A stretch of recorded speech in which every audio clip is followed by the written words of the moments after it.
morning student. So today topic is about discuss powdery mildew of रोज।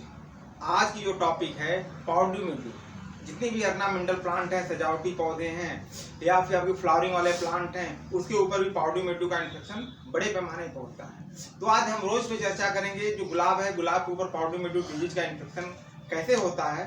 तो सबसे पहले हम देखते हैं कि डिस्ट्रीब्यूशन कहाँ कहाँ यह पाया जाता है। Powdery mildew is world wide. Powdery mildew disease जो है वर्ल्ड वाइड है, पूरे संसार भर में यह रोग पाया जाता है। Disease on indoor and outdoor grown roses. Disease अगर इंडोर प्लांट है, इंडोर मतलब घर के अंदर अगर है तब भी इन्फेक्शन होता है, और घर के बाहर अगर है फील्ड में तब भी इन्फेक्शन होता है। इसलिए इंडोर एंड आउटडोर बोथ बोलते हैं इसको, indoor and outdoor. Powdery mildew is one of the most important disease of rose in cool and humid weather growing area. जो पाउडरी मिल्ड्यू डिजीज है वो अधिकतर ठंडे मौसम में, जाड़े के समय में, कूल हो, विंटर सीजन हो, उसी के समय इन्फेक्शन अधिकतर दिखाई देता है। चाहे कोई भी प्लांट हो, जहां पे भी पाउडरी मिल्ड्यू डिजीज का इन्फेक्शन होगा वो अधिकतर कूल एंड विंटर सीजन या cool and humid weather growing area में अधिकतर दिखाई देता है, और अधिक से अधिक यह जनवरी से लेकर मार्च तक इन्फेक्शन बड़े पैमाने पर दिखाई देते हैं। सिम्टम्स, पत्तियों पे सिम्टम्स कैसे बनते हैं। Powdery mildew usually appear during November to March. देखिए जनरली दे दिया गया नवंबर से मार्च तक इन्फेक्शन दिखाई देता है। फिलहाल नवंबर दिसंबर में इन्फेक्शन तो कम दिखाई देता है, लेकिन जनवरी एंड फरवरी मार्च तक इन्फेक्शन बड़े पैमाने पर दिखाई देता है, क्योंकि ठंडा का समय होता है, ह्यूमिड कूल वेदर कंडीशन होता है, टेम्परेचर बिलो होता है, ह्यूमिडिटी हाई होती है, इसलिए इन्फेक्शन बड़े पैमाने पर दिखाई देता है। So powdery mildew usually appear during November to March.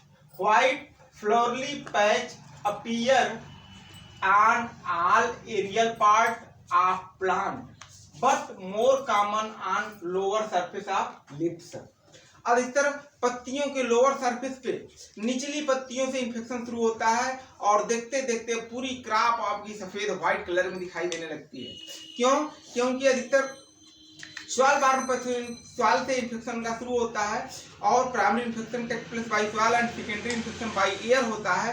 तो लोअर सरफेस नियर अबाउट मिट्टी के पास, जो भूमि के पास जो पत्तियां होती हैं उसी में इन्फेक्शन होता है, और फिर कोंडिया बनता है, और कोंडिया बाय एयर ट्रांसमिट होता है, और पूरी पत्तियों पर पूरे पेड़ सफेद हो जाते हैं, व्हाइट कलर के हो जाते हैं।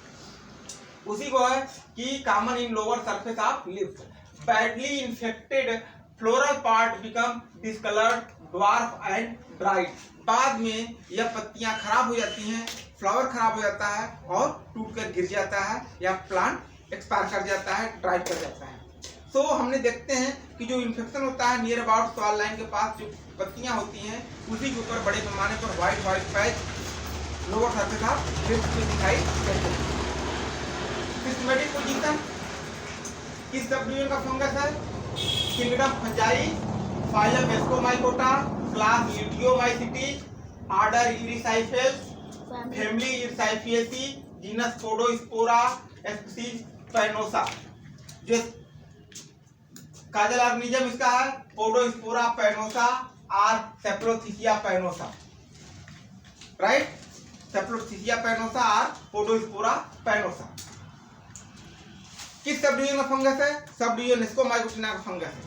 क्लास क्या है, लिटियोमाइसिटीज है, ऑर्डर इरसाइफेल्स है, फैमिली इरसाइफिएसी है, right. Nature of disease, nature of disease देखिए एयरबॉर्न डिजीज होता है, but primary infection by soil से होता है, लेकिन सेकेंडरी इन्फेक्शन बड़े पैमाने पर एयर के द्वारा, हवा के द्वारा होता है, इसलिए इस फंगस को हम एयरबॉर्न पैथोजन भी कहते हैं।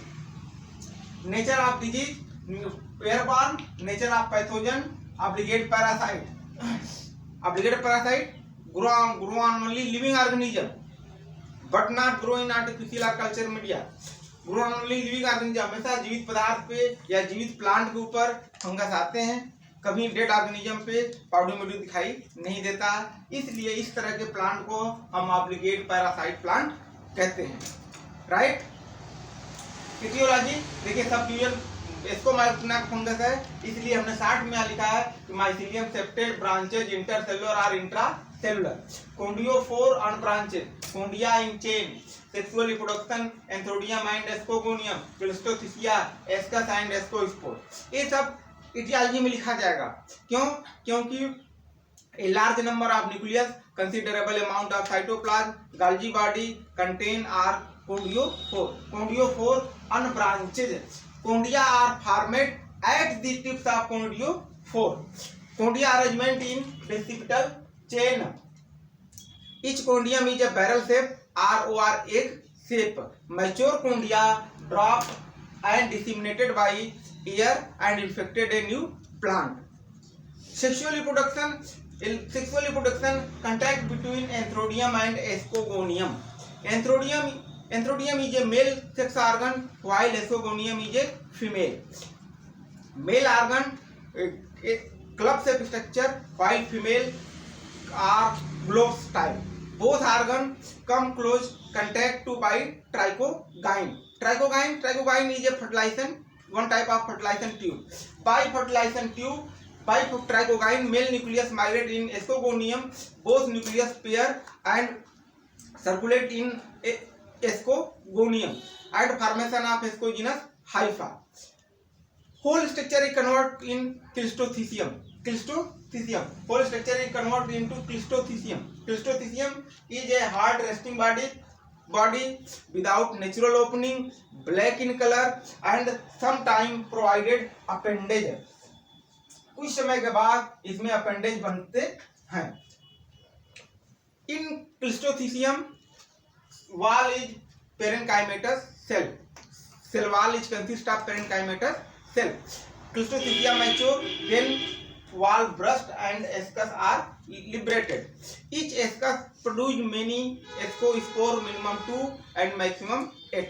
After few days or few hours, ascus are liberated on the Clistothecia and disseminated by wind. Ascus wall burst and ascospore are liberated. Each ascospore is a globe shape. Return under favorable condition. Each ascospore germinate by germ tube and give rise a new hypha. यही condition continuous इसमें चलती रहती है। तो जो sexual reproduction होते हैं, a large number of nucleus, considerable amount of cytoplasm, Golgi body, mitochondria are contain male and female sex organ. Male organ are called antheridium while female organ are called ascogonium. जब दोनों organ बनते हैं तो trichogyne के द्वारा अपन संपर्क करते हैं. ट्राइकोगाइन क्या है? एक प्रकार का फर्टिलाइजेशन ट्यूब होता है, ट्यूब लाइक स्ट्रक्चर होता है. उसी के सहारे मेल न्यूक्लियस माइग्रेट कर जाता है एस्कोगोनियम के अंदर और दोनों न्यूक्लियस पेयर में आते हैं. धीरे धीरे एस्कोगोनियम का निर्माण होता है, धीरे धीरे एस्कोजिनस हाइफा का निर्माण होता है और होल स्ट्रक्चर कन्वर्ट हो जाता है क्लिस्टोथीसियम में. क्लिस्टोथीसिया एक प्रकार का सेक्सुअल फ्रूटिंग बॉडीज है. कई बार हमको बता चुके हैं क्लिस्टोथीसिया, पेरिथीसिया, एपोथीसिया, सीडोथीसिया ये सेक्सुअल फ्रूटिंग बॉडीज है. और क्लिस्टोथीसिया का निर्माण होता है. कुछ समय के बाद इसके अंदर एस्कस का निर्माण होगा और जब एस्कस मैच्योर कंडीशन में होंगे तो क्लिस्टोथीसिया वाल फट जाएगा, एस्कस बाहर निकल जाएंगे. कुछ समय के बाद एस्कस टूटकर बाहर हवा में उड़ने लगते हैं. उसके अंदर से एस्कोस्पोर जब मैच्योर कंडीशन में होता है तो एस्कस वाल फट जाता है, फिर एस्कोस्पोर बाहर निकल जाते हैं. वही एस्कोस्पोर जर्मिनेट करते हैं, फिर एक न्यू हाइफा तैयार करते हैं. इतना आपको इटियोलॉजी में लिखना है. अब एपिडेमोलॉजी.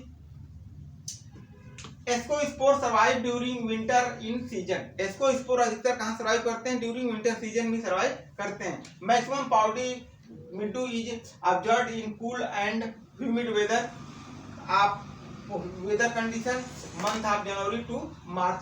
अधिकतर जो टेम्परेचर होता है डाउन जब होता है, ह्यूमिडिटी हाई होती है जनवरी से मार्च के महीने में, तो इन्फेक्शन बड़े पैमाने पे दिखाई देता है. Optimum condition temperature of fungal growth 23 degree centigrade और रिलेटिव ह्यूमिडिटी एबव 100%. जो रिलेटिव ह्यूमिडिटी है 100% के आसपास होनी चाहिए. टेम्परेचर जो है 23 डिग्री सेंटीग्रेड के आसपास होना चाहिए. इनएक्सटेड मतलब छाया होनी चाहिए.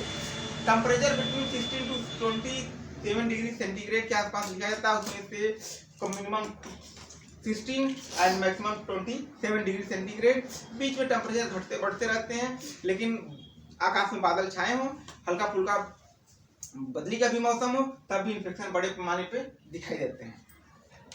कैसे कंट्रोल करना है, मैनेजमेंट करना है कि burn the disease plant reduce, infected plants को कलेक्ट करिए और उसको जला दीजिए। नंबर 2 है स्प्रे आप वेटेबल सल्फर 0.3%, कैराथियान 0.05%, कैलेक्सिन 0.05%, हेक्साजोनल 0.8%। ये सब फंजीसाइड स्प्रे करने से आपके हेक्साकोनाजोल, क्लोरोथेलोनियाल ये सब स्प्रे करने से पाउडर मिल्ड्यू सबसे ज्यादा कंट्रोल होता है। इसमें sulphur fungicide must be follow. Next है grow resistant variety, American Pride, असोनी, अंबिका, सनसेट एंड सुरभि। ये सब जो हैं आपके रेसिस्टेंट वैरायटी वाली चाहिए जिससे पाउडर मिल्ड्यू का इन्फेक्शन कम से कम हो और आपकी क्रॉप ज्यादा से ज्यादा हो, प्रोडक्शन ज्यादा से ज्यादा हो, फ्लावरिंग ज्यादा से ज्यादा हो, जिससे मार्केट वैल्यू आपको ज्यादा से ज्यादा मिल सके। तो बच्चों आज के जो टॉपिक है पाउडर मिल्ड्यू डिजीज ऑफ रोज, यह सब डिवीजन नेस्कोमाइकोटिना से बिलोंग करता है और उसका कॉजल ऑर्गेनिज्म है पोडोस्पोरिया पैनोसा और स्पोरोथोसिया पैनोसा। दोनों सही है, दोनों लिख सकते हैं, चाहे स्पोरोथोसिया पैनोसा लिखिए और पेडोस्पोरा पैनोसा लिखिए। और airborne pathogen obligate parasite. Okay, so my channel is subscribe, share and like. Thank you.